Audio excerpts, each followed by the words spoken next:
There are conversations that change everything, not the ones held in parliament chambers or announced to the world with formal statements, but the quiet ones, the ones spoken in a low voice, behind a closed door, inside a palace that has stood for centuries and has learned, above everything else, how to keep its secrets. This is a story about one of those conversations, about a woman who decided very carefully and very deliberately that silence had cost the family enough. About a king who thought he had already faced the hardest moments of his life, only to discover in a single afternoon that there was still something he did not know. And about the moment when 3 lives, a princess of Wales, a queen, and a king, became permanently changed by words that could never be taken back. Before we begin, understand this. What you are about to read is not speculation. It is the account of what happened inside one of the most private families on earth, pieced together from sources close to the royal household, from palace insiders, from those who were near enough to see and hear what the cameras never could. The world saw the smiles, the walkabouts, the careful public appearances. This is what was happening behind all of that. For a long time, Kate had chosen patience. It was not weakness. Anyone who had watched her over the years understood that. She had walked into one of the most scrutinized families in human history as a young woman from Berkshire, and she had handled it with a composure that earned her enormous respect. She had learned the rhythms of royal life. She had learned when to speak and more often when not to. She had watched and listened, and she had built her position slowly, deliberately, with a kind of quiet intelligence that the institution deeply valued. Patience had always been her way, but patience, like every other human quality, has limits. And by the time the events of that particular period unfolded, Kate had reached hers. The relationship between Kate and Camilla had never been simple. From the outside, it appeared manageable, 2 women who understood their roles, who smiled at public engagements, who sat near each other at official functions and behaved with complete professionalism. The public largely believed what they saw. But inside the palace, among those who worked closely with the family, there had always been a quiet acknowledgement that the dynamic between the 2 women was complicated in ways that were difficult to put into words. It was not open hostility. It was something subtler, and in some ways, harder to deal with. It was a pattern of things left unsaid, of decisions made that affected Kate without her being consulted, of a particular kind of influence being exercised in rooms that Kate was not in. Those who worked near the queen consort describe a woman who understood palace politics with extraordinary skill. Camilla had spent decades navigating one of the most complex personal and public situations imaginable. She had emerged from it as queen consort, a position that few would have predicted for her in the darker years of the 90s and early 2000s. She had reinvented her public image with patience and strategic intelligence. And she had, along the way, developed a network of relationships and loyalties within the institution that gave her a quiet but very real kind of power. That power occasionally extended in directions that made life more difficult for Kate, not through anything as crude as open interference, but through the careful management of information, of access, of the subtle signals that flow through royal households and shape how people are perceived. The specific issue that became the breaking point had been building for some time. Palace sources describe a situation in which certain information that directly concerned Kate, that affected her family's position and her own standing, had been managed in a way that Kate found deeply troubling. The details, as with so much inside the monarchy, were kept tightly controlled. But what is known is that Kate had become aware, through channels she trusted, that she had been misled about something significant, and that the misleading had not been accidental. It had been deliberate, and it had been sustained over a period of time, and at the center of it was Camilla. Kate did not react immediately. That, too, was characteristic of her. She took time, she thought carefully. She spoke to very few people. The circle she trusted with anything real was small, and she was careful about it. But internally, the decision was forming. She was not going to let this continue. She was not going to manage it from a distance or communicate through intermediaries or allow it to remain one of those palace situations that everyone knows about and nobody discusses openly. She was going to address it directly. And she was going to address it with the one person who had the actual authority to respond to what she had learned. She was going to tell the king. The meeting was arranged quietly, through the kind of discreet scheduling that the palace does without creating any trace of urgency. It was presented as a routine private visit, Kate seeing her father-in-law, nothing that would raise questions or prompt the kind of palace communication networks to light up with speculation. Those who organized it knew, at some level, that it was not routine. But they did their jobs, and the appointment was made, and on the day it happened, there was nothing on the surface to suggest that it was anything other than what it appeared to be. What Charles knew, going into that meeting, was limited. He was aware, as he was always aware, that the relationships within his family were complex. He had lived inside royal family dynamics his entire life, and he had seen and experienced enough of them to understand that the complexity never really resolved itself. It just changed shape. He knew that Kate and Camilla occupied positions that required careful navigation. He believed, on the basis of what he had been told and what he had observed, that that navigation was happening. He had no specific reason, going into that afternoon, to think that something had gone seriously wrong. Kate came prepared. She had thought through what she was going to say and how she was going to say it. She was not there to be emotional, although the situation was deeply emotional for her. She was there to present information, clearly, factually, without dramatizing it in ways that would make it easier for anyone to dismiss. Those who know her describe a woman who, in high-pressure situations, often becomes more measured rather than less. The greater the stakes, the more controlled her presentation of herself. That day was no exception. She was calm, she was precise, and she told Charles what she had found out. The details of what she revealed have not been fully disclosed by those who were close to the situation.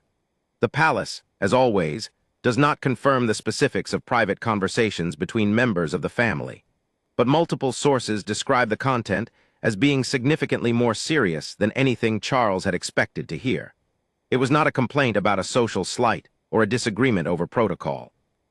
It was information that had direct implications for the family, for certain decisions that had been made, for Charles's understanding of a situation he thought he had a handle on. It changed the picture. And it changed it substantially.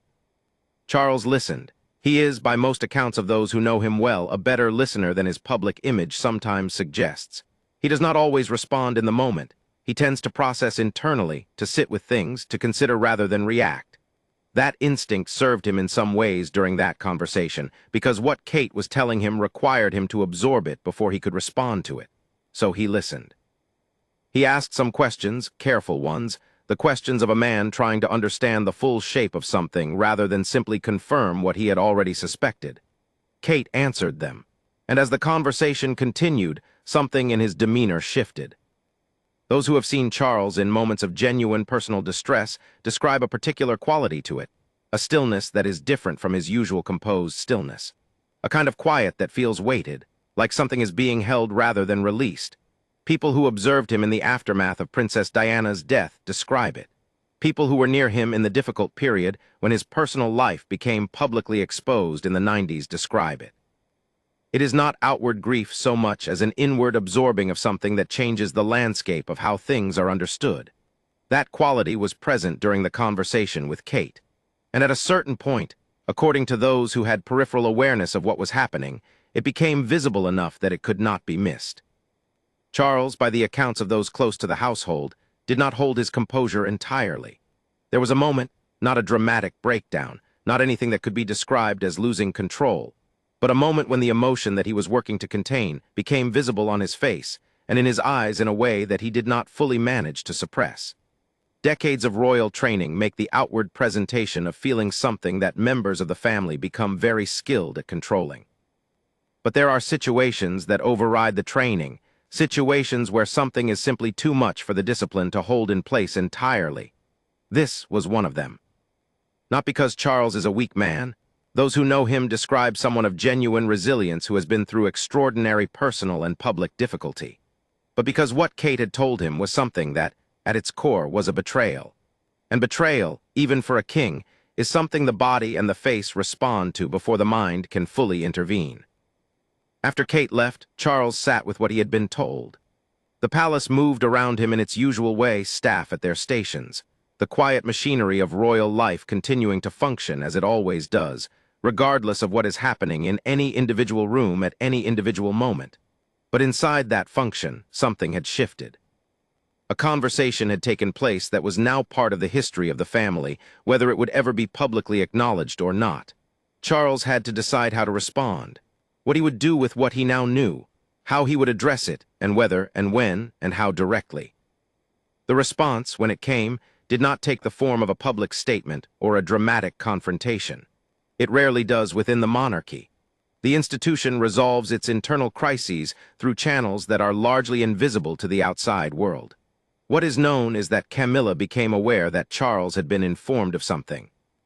Precise moment of that awareness, and what followed between Charles and his wife in the privacy of their marriage and their shared life inside the palace, belongs to the category of things that the family has kept firmly within its walls.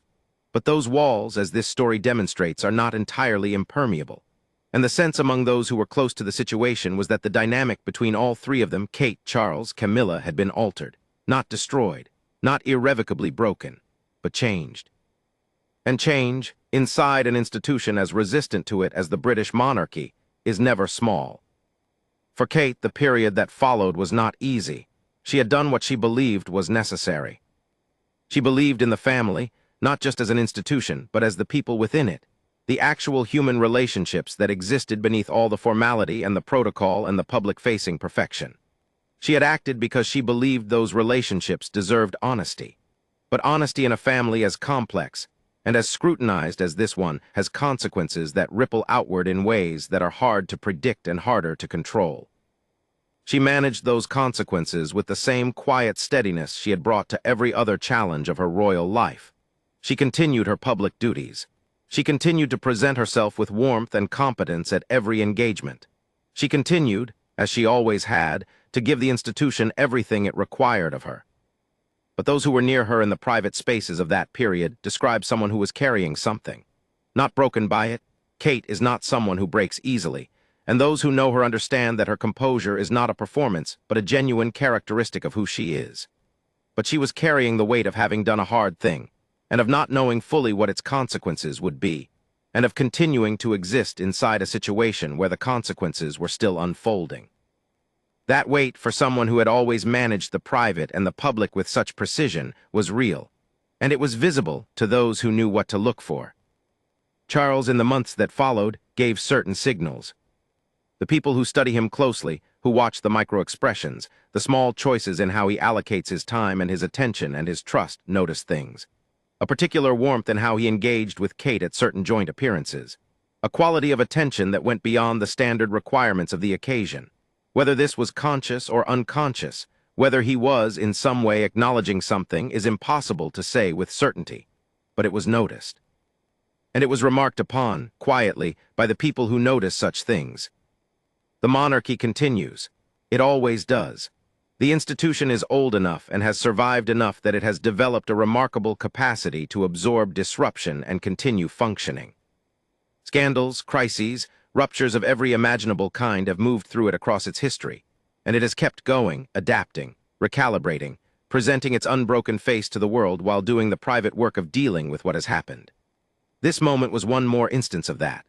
One more private crisis absorbed into the long life of an institution that was built, in part, on its ability to survive the full range of human complexity while maintaining its outward form.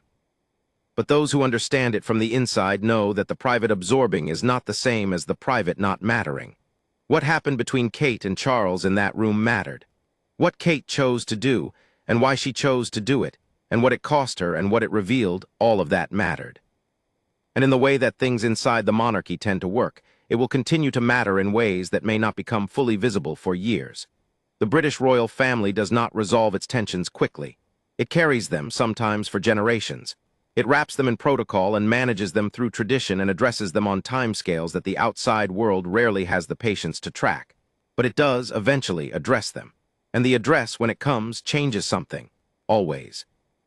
Even when the change is invisible from the outside, even when the family presents its usual composed and ceremonial face to the watching world, something inside has shifted. A conversation has been had. A secret has been named. A king has been moved to an emotion he could not entirely hide.